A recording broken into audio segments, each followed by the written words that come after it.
I want to do a tutorial quickly demonstrating some of the basic capabilities of Book Creator. Now, I've done Book Creator tutorials before. What makes this one different is that I'm using the Chrome version. A couple of things perhaps to consider about this version of Book Creator.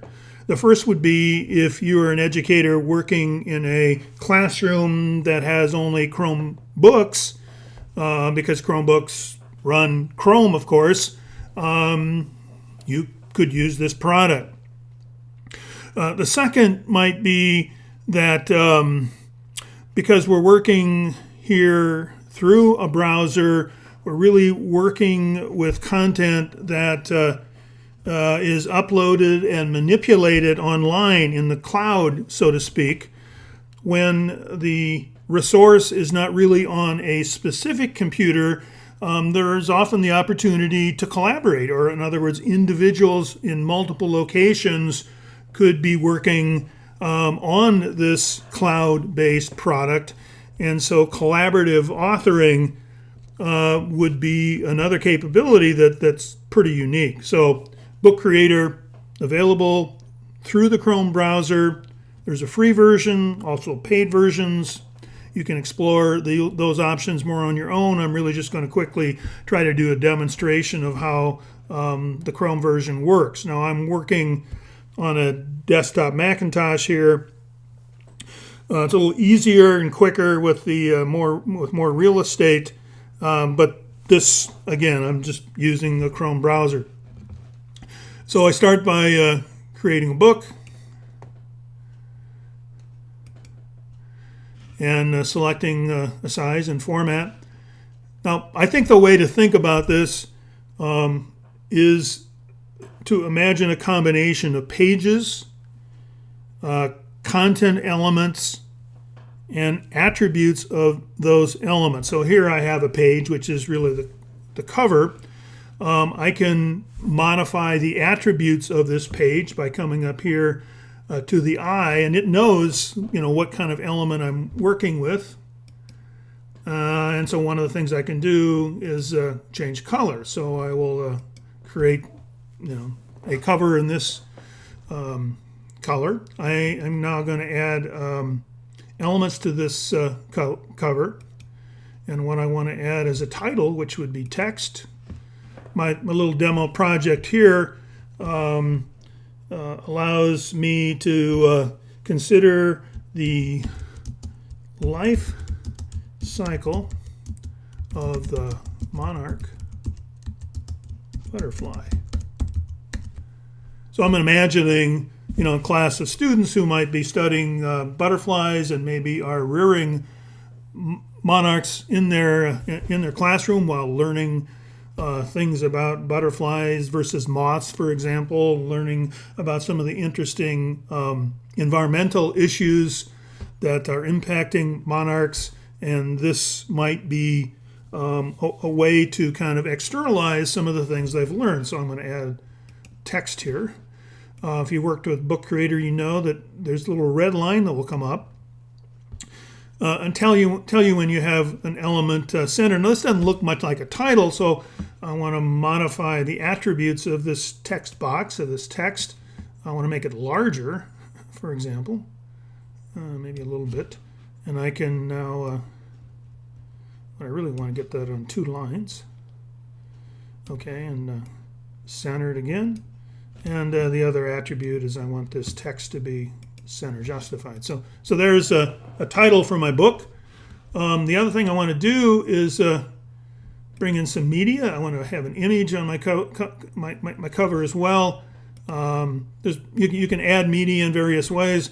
What I'm going to do is I can import things, but the easiest thing actually in this case is just because you have drag and drop capabilities, is just to drag an image from the desktop, since I'm working with a desktop machine, onto the browser window. It will be uploaded. Of course, it's way too large, but that's easy to fix. There's the red line.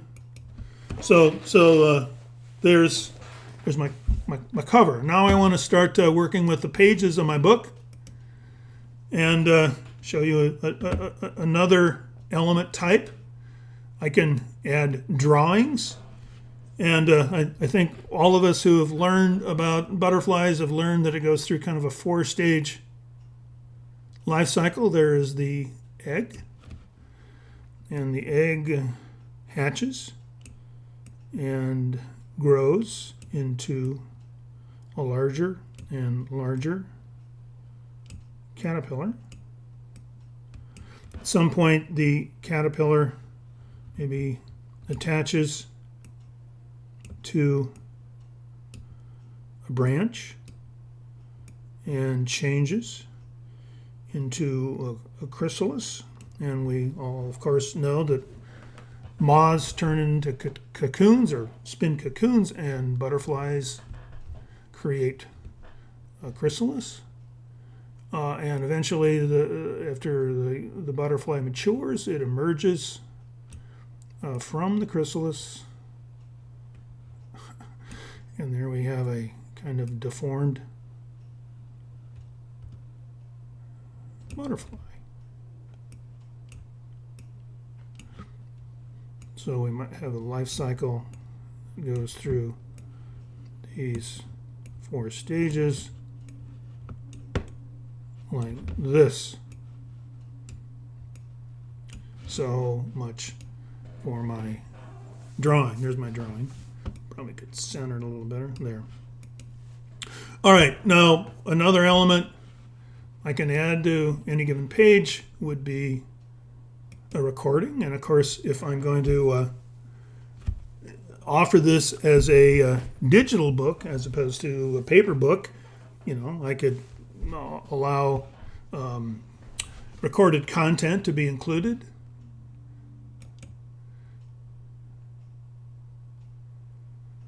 All butterflies go through a 4-stage maturation process, beginning with the egg, and then a caterpillar grows, eventually turns into a chrysalis, and eventually emerges as a butterfly.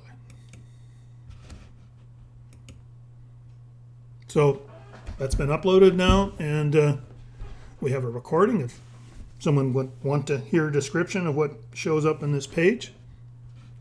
Quickly moving on to another page. I'm going to add other elements. In this case, I'm just going to drag in some images. So we start, of course, in our project with an egg. So I'm imagining a scenario or setting in which students might actually rear eggs they've collected from milkweeds in their classroom and used a camera or a cell phone to take some pictures. And they might come up with something that looks like this. So there's the egg. Here's a very young caterpillar emerging. This actually was collected using the magnify option available on an iPhone, very handy. Of course, I wouldn't just put images on the page. I probably want to have some text descriptors.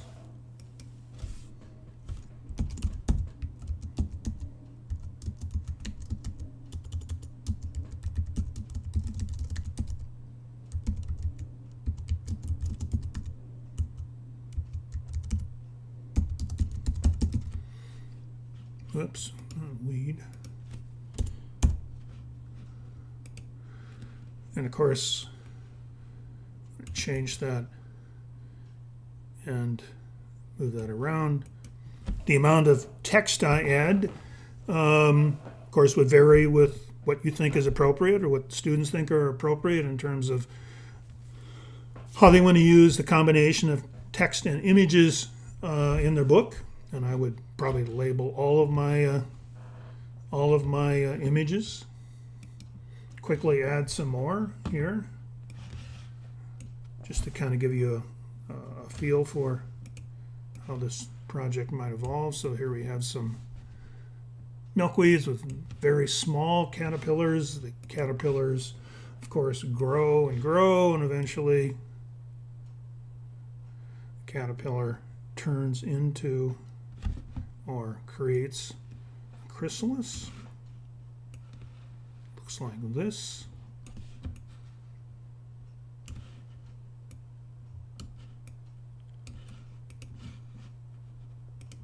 And then eventually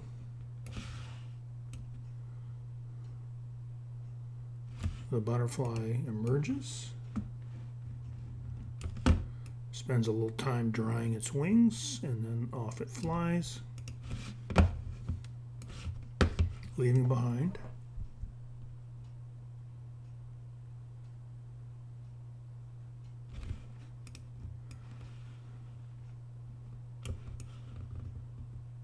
the empty chrysalis.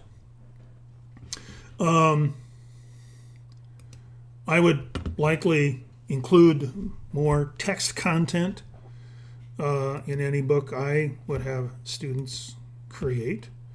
And I'll show you one thing that I might add, kind of